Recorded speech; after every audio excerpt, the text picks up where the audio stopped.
The Green family home looked perfect from the outside, but inside it was a cauldron of tension, ready to explode. Michael, the head of the family, was a man of iron discipline and steadfast principles. He loved order, economy, and control over everything. He started every morning with a newspaper, a cup of black coffee, and checking the family budget. He could find a reason for irritation, even in the smallest trifle. This morning his gaze stopped at Alexei, who was sitting at a table with his phone in his hands. Michael annoyed literally everything, as his son sat as he held a fork as the image changed quickly on the screen of the smartphone. "Is poking your finger at the phone all day. Is this your new future?" Michael said sharply, banging his cup loudly on the table.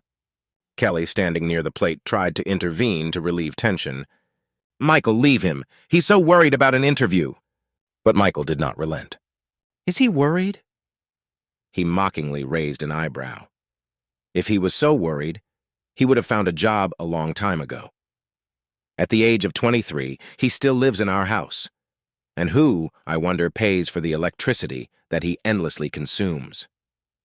Alex tried to hold back, but his patience also had its limits. "Dad, I'm not just sitting around. I'm looking for a job. I'm working on my resume." He tried to justify himself. "Work? Ha! You would better turn off the light when you leave the room. It would already cost me less," Michael cut off. It was a typical morning in the greenhouse.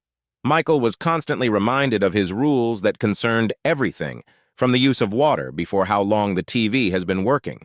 He even controlled how much food was put on plates. Kelly tried to change the topic, but it didn't work.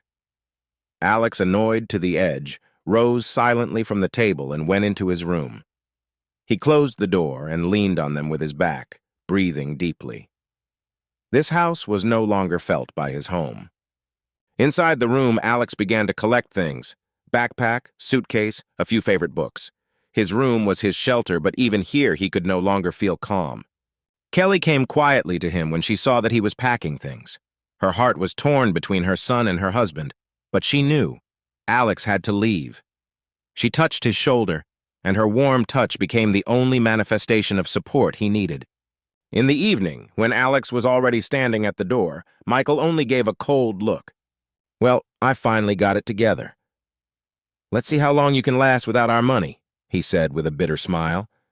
Kelly hugged her son and whispers wished him luck. Alex did not respond to his father. He only looked at the house that was no longer home for him. When the doors of the home closed behind Alex's back, he felt the mixing of relief and anxiety. A new life was waiting ahead, and it was at the same time frightened and inspired. In his hands, he held a suitcase with the most necessary things and the keys to the apartment left by his grandmother. The apartment was small, located in an old building near the city center. Grandma always called her a corner of rest. She often said that this place was her shelter from the bustle. Alex has been here more than once as a child, playing on the floor with a mosaic parquet or listening to her grandmother's stories about her young years. His path ran through night streets, illuminated only by the dull light of the lanterns.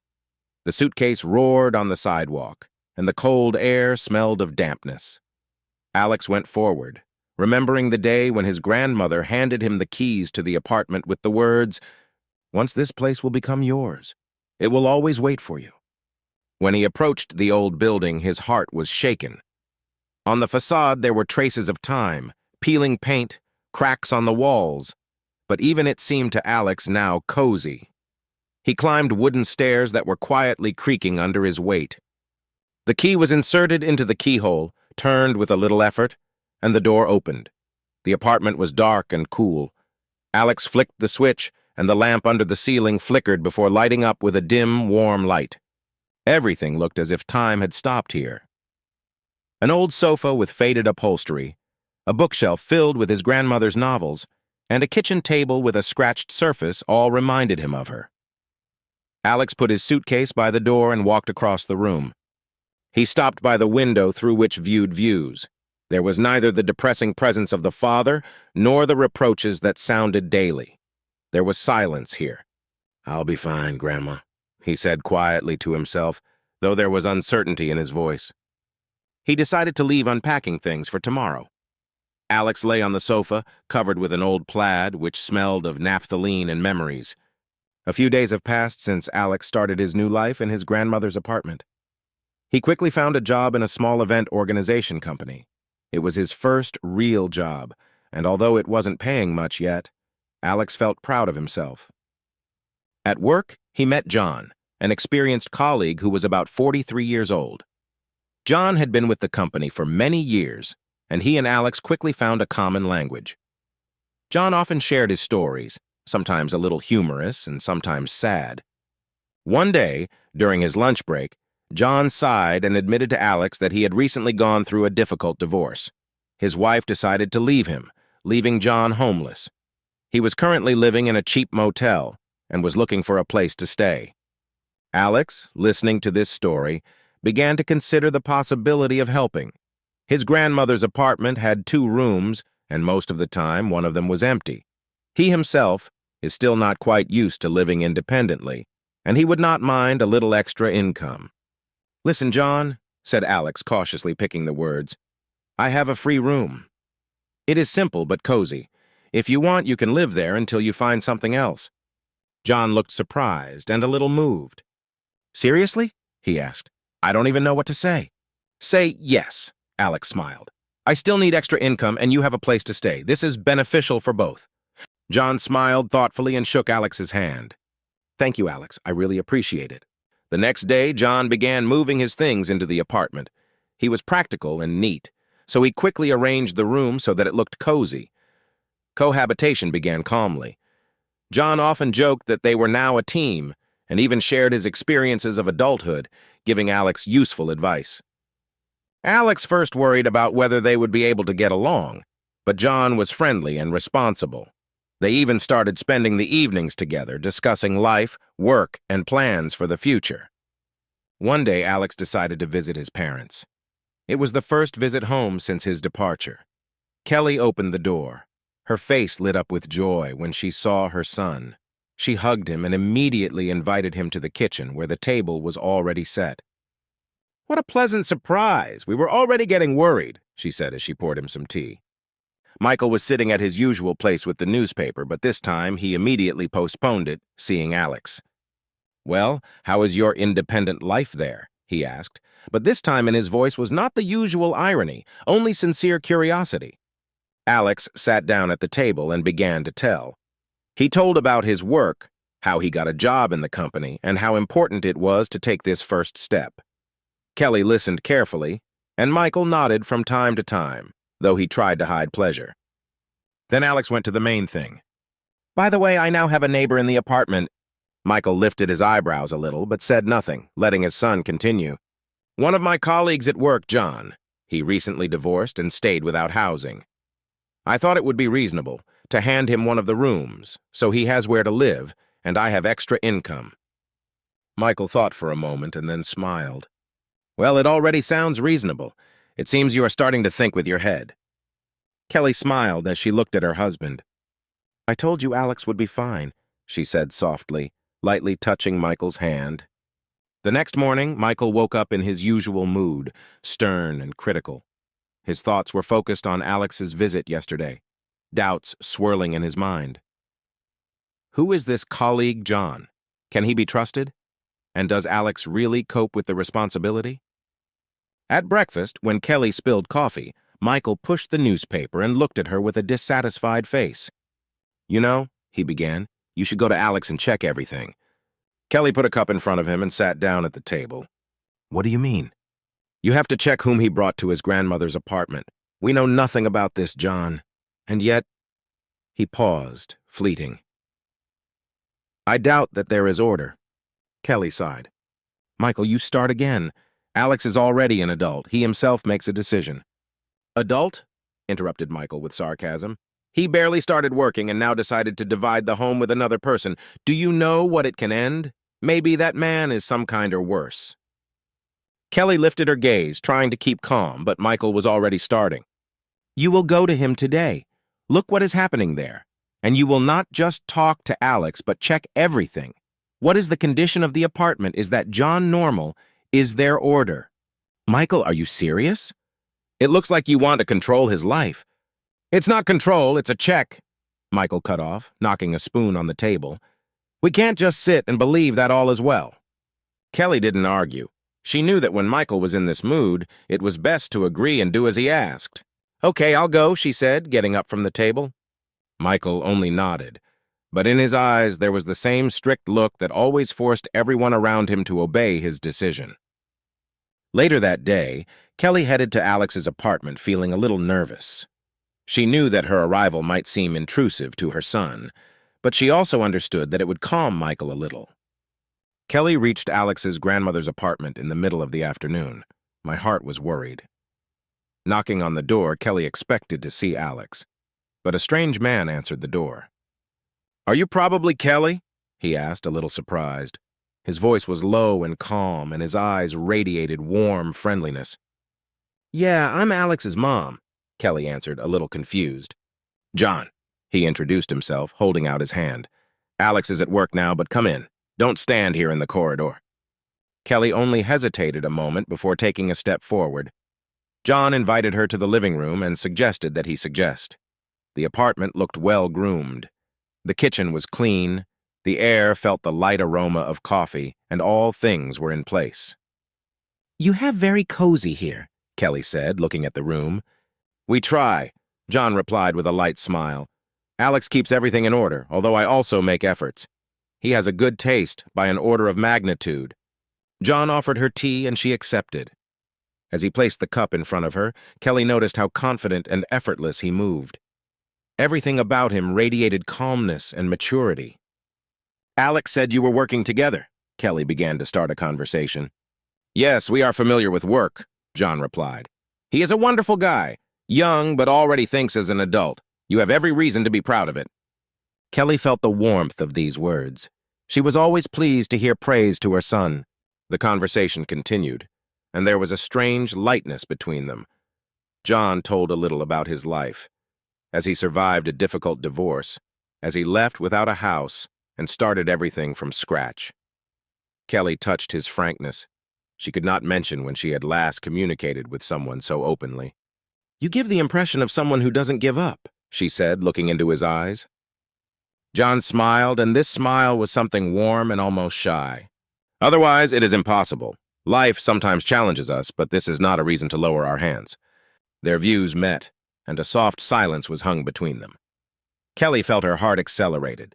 She was surprised how easy and pleasant it was with this man. I'm sorry if I distracted you, John finally said, leaning forward slightly. No, she replied, feeling her voice tremble. I was very pleased to communicate with you.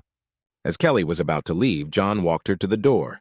I hope you are now convinced that Alex is in reliable hands, he said with the same light smile that she had already liked. She was convinced, she replied, returning to him. Thank you, John. You are a wonderful neighbor for my son. And you are a wonderful mom, he said quietly, and their views met again. At this moment, there was something more than just courtesy.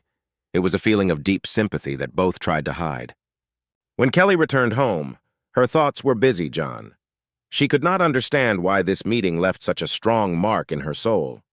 After that meeting with John, Kelly couldn't stop thinking about him. His warm look, sincerity, and calm attitude to life left a mark in her heart. Although she thought it was wrong, something drew her to this man. Soon, John himself called her, thanking her visit and wondering how she feels. Their telephone conversation, which began with polite phrases, quickly turned into warm and easy communication. They talked about life, work, joint experience, and even dreams. John was a careful listener and seemed to understand her better than anyone else. He felt Kelly restrained something and subtly pushed her to open. Communication between them became more and more frequent. They began to meet. First casual walks, coffee in quiet cafes, then longer evenings together. Kelly felt guilty. She knew she had to be devoted to her family, even if her marriage to Michael had long since become routine and cold. One warm evening, Kelly and John were spending time together in his favorite place, a small park on the outskirts of town. The sun was already leaning towards the horizon, coloring the sky in golden-pink shades. She arrived earlier than agreed, and noticing him in the distance, suddenly felt her heart start to beat faster. John stood by the wooden bench, holding coffee in paper cups. Seeing Kelly, he smiled. His look was soft and warm. "You came early," he said as she moved closer, handing her the coffee. "She wanted to be a little longer here," she replied, looking straight into his eyes. They sat on the bench, watching the sun down the horizon. The conversation began easily, about work, life, but gradually the topics became deeper. Kelly felt that with every word of her admiration, John was only growing. At some point there was silence between them. Not tense, but the one that arises between people who do not need words. The wind gently played with the strands of her hair, and John couldn't look away. "You are incredible. You know I am very glad to have met you," he said finally, his voice full of sincerity. John stretched his hand gently, touching her fingers. His touch was warm, confident, and at the same time soft. She looked at him, and in her eyes he saw both excitement and desire. "Kelly, I know it's not easy. But what's between us, it's not a mistake. We both deserve to be happy." Her heart was beating as if it had to jump out of her breast. She understood that he was taking an unknown, but could not resist her feelings. "I feel the same way," she whispered. John moved closer, his hand touching her face, gently brushing a strand of hair behind her ear. His touch felt so natural that Kelly couldn't remember the last time she had felt anything like it. They were so close that they felt the heat of each other. Their views met, and at that moment everything around ceased to exist. John leaned to her, and their lips joined in a gentle, passionate kiss. Their hands slowly entwined, and Kelly felt like time had stopped. "You have no idea how much you mean to me," John said quietly. "I too, John," Kelly replied, looking into his eyes. It was a night that changed everything. Their feelings could no longer remain hidden. This kiss had everything: warmth, tenderness, and passion that flared between two people who had finally felt what true intimacy was. John realized that he could no longer hide the truth from Alex and decided that it was better to do it himself before Alex learned about everything by accident. One evening, when Alex came home from work and was sitting in the living room, John approached him. "Alex, I want to talk to you." Alex put the phone down and looked at him, noticing that John looked serious. "Did something happen?" "No, but I have to tell you something important. I do not want you to learn about it from someone else," John began, sitting opposite. Alex nodded, waiting for the continuation. "It concerns your mother. Kelly and I, we started dating," John said, looking Alex straight in the eye. The room was filled with silence for a moment. John watched Alex's reaction carefully, ready for any emotion: anger, disappointment, surprise. Alex tilted his head to look at John, but his face remained calm. "And how long ago it lasts?" he asked calmly. "A few weeks," John replied. "But I want you to know, it is serious for me. Kelly is an incredible woman, and I really love her." Alex smiled. "You know, John, I could say it's strange, but I'm actually happy for you." John exhaled lightly. "Do you really think?" "Yes. My mom deserves to be happy. I know that she put up with my father and his difficult character all her life. If you can give her what she hasn't had for so long, I'm only happy." John was moved by his words. "Thank you, Alex. It means a lot to me. But you know, if you hurt her, you'll have to deal with me," Alex said with a small smile, but there was seriousness in his words. "I understand that completely," John replied. They exchanged a handshake, John feeling relieved that Alex not only accepted their relationship, but supported it. John called Kelly that evening and told her about the conversation. "He took it very well," said John. "You have a wonderful son, Kelly." Kelly was touched. She knew Alex had always been smart and empathetic, but his support was something she needed more than ever. Kelly had been thinking for days that she couldn't live a lie anymore. She decided to tell Michael the truth about her relationship with John. She knew it would not be easy, but she understood. Honesty is the only way forward. That evening, she was waiting for Michael from work. Her hands were shaking, and her heart was pounding so hard that it felt like it was going to betray her. Kelly set the table, hoping the calm atmosphere would help soften the conversation. When Michael finally walked in the door, he looked tired, as he always did after a hard day. She took a deep breath and gestured for him to sit down. "Michael, I have something important to tell you," she began, trying to keep peace. He looked at her, and a strange expression appeared in his eyes, a mixture of knowledge and irony. "If you're talking about your lover, I know everything," he said, leaning back in his chair. Kelly froze in place, her eyes widening in surprise. "How do you know?" she whispered, trying to gather thoughts. Michael smiled, but there was no warmth in his smile. "I have reliable sources. Did you think I wouldn't notice how you changed lately?" Kelly felt a wave of shame. She wanted to explain, to justify, but Michael suddenly raised her hand, stopping her. "No need for excuses," he said. "I've already thought about everything." Kelly stared at him, unsure of what to expect. She was sure that accusations and arguments would start now, but what happened next shocked her. Michael got a small box out of his pocket and put it in front of her. "This is for you," he said, his voice surprisingly calm. Kelly hesitantly opened the box. Inside was a thin gold bracelet with an elaborate design. She looked up, not understanding what that meant. "I forgive you everything," Michael said, looking straight into her eyes. "I know he was not the perfect man. Maybe it's my fault that you found someone else." "Michael," she began, but he stopped her again. "I don't want our marriage to fall apart, Kelly, and I'm ready to give our marriage a chance. I'm ready to change." Michael's words were caught by Kelly by surprise. She didn't know what to answer. Her feelings for John were real, but this unexpected gesture on the part of her husband made her think. "And one more thing. I decided to find out a little more about this John," Michael continued, his voice steady but his gaze turning cold. "And you know what?" Kelly froze, her heart beat faster. "I cited the help, Kelly. He has a wife and 3 children, and they have not yet been divorced," said Michael, holding her gaze. These words were like a lightning strike. Kelly felt the ground give way from under her feet. "It's not true," she whispered, but there was more doubt than certainty in her voice. "Isn't it true?" Michael asked, sarcastically. "I talked to his wife, found her number, and she confirmed everything." Kelly froze in place, staring at the man. "Did you talk to his wife?" "Yes. She confirmed that they are still together. He is unhappy in marriage, as is often the case in such cases, but he did not leave his family." Kelly shook her head, trying to process what he heard. "It's impossible. John never told me that he had a family. He said he had divorced." "He lied, Kelly," Michael interrupted. His voice was sharp, but not aggressive. "And you also have to understand it." Tears filled her eyes. Kelly felt cheated, confused, devastated. She wanted to deny it, but at the same time she knew that Michael was serious. "Why did you do that?" she whispered. "Because I wanted you to know the truth. I may not have been the best husband, but I never cheated on you.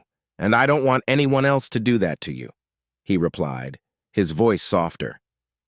Kelly fell on the chair, pressing her palms to her face. Michael leaned towards her. "Kelly, I'm ready to forgive you everything and start with a clean slate." He left her alone to give time to ponder everything, and she sat in silence, trying to gather with the thoughts that raged in her head as if a storm. Kelly sat in silence, trying to take in what Michael had told her. Emotions raged in her head. Anger, disappointment, pain. She needed an answer, so she decided to call John and hear the truth directly from him. She dialed his number, but the receiver sounded cold. Subscriber outside the reach. Kelly tried to contact him again and again, but each time she heard the same thing. Her anxiety only grew. Suddenly, her phone rang. Alex's name flashed on the screen. "Mom, do you know where John?" he asked as soon as she answered. "No." "And what happened?" she asked, feeling a wave of anxiety wash over her. "He is not in the apartment. He disappeared sometime last night and I can't reach him. He's out of the zone. It doesn't look like him," Alex said with a hint of worry in his voice. Kelly felt her heart sink.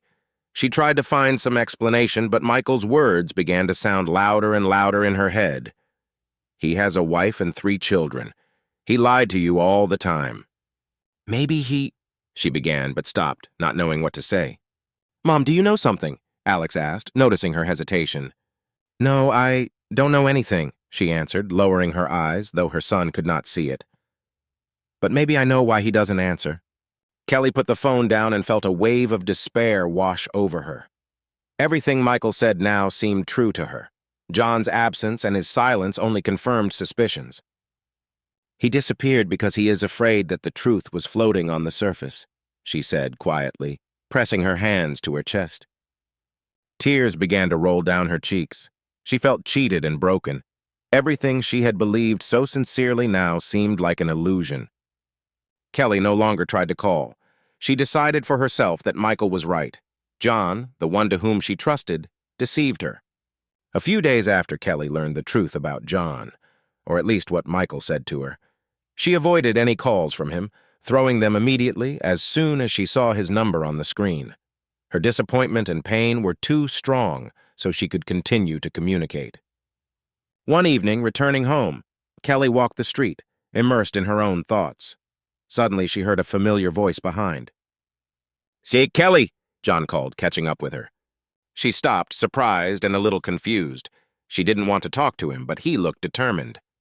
"Why don't you answer my calls? Why are you dropping them?" John asked. "Because I know everything about you," she replied cold. "What do you mean?" he asked, raising his eyebrows in surprise. Kelly sighed, trying to hold back her emotions. "I know you are married, you have 3 children, and you lied to me all this time." John looked shocked. "Who told you that?" he asked.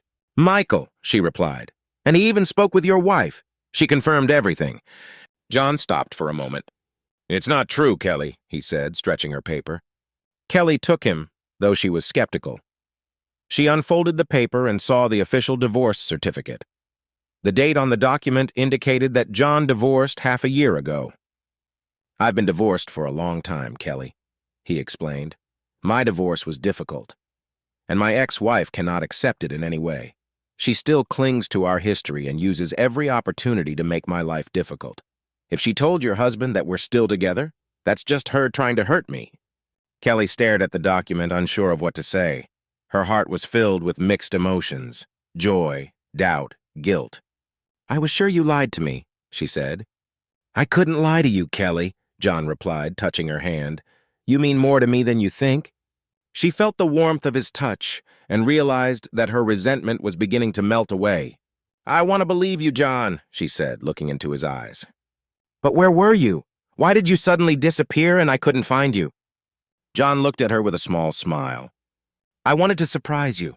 I went to the village to visit my childhood friend. I needed to borrow some money," he answered. Kelly looked at him in surprise. "Money? Why?" "I needed to make a payment for the apartment I found for us." These words caught Kelly by surprise. She didn't know what to say and just looked at him in surprise. "For us?" "Yes, for us," John confirmed, his voice soft but firm. "I thought it was time to do something more serious. I wanted us to have a place where we could be together without worrying about anything." Kelly felt her heart. This man who disappeared returned not only with explanations, but also with a plan for their future. "John, I love you so much," she said, looking into his eyes. "And I love you. I don't want to lose you, Kelly. You are more for me than just a person nearby. You are the meaning of my life," he replied. Kelly was moved by his words. After talking to Michael Kelly, she finally decided that she could no longer stay married, which has long lost any meaning. They made divorce. Michael perceived it with dissatisfaction and did not hide bitterness. Kelly moved to the apartment that John shot for them. It was a cozy place where she felt happy for the first time in a long time. Her days were now filled with the love and care that John surrounded. Their relationship became stronger, and they made plans for the future. Alex, inspired by his mother's example, also found her happiness. At work, he met a girl named Sarah, who shared his interests and life values. Their relationship developed easily and naturally, and Alex felt that he had found the one with whom he would like to spend his life. One evening, they all gathered together at Kelly and John's new apartment. The living room was filled with laughter, and the table was overflowing with delicious dishes. "I always wanted to see you happy, Mom," Alex said, raising his glass. "And I'm proud of you, son," Kelly replied with a smile, looking at Sarah, who sat next to Alex. John hugged Kelly and said softly, "We all deserve a second chance." Everyone was happy, full of hope and faith in a better future. Each of them now had what they had longed for: love, support, and peace. The story of Kelly and her family has ended, but each of them has started a new chapter in their lives, a chapter full of happiness and harmony.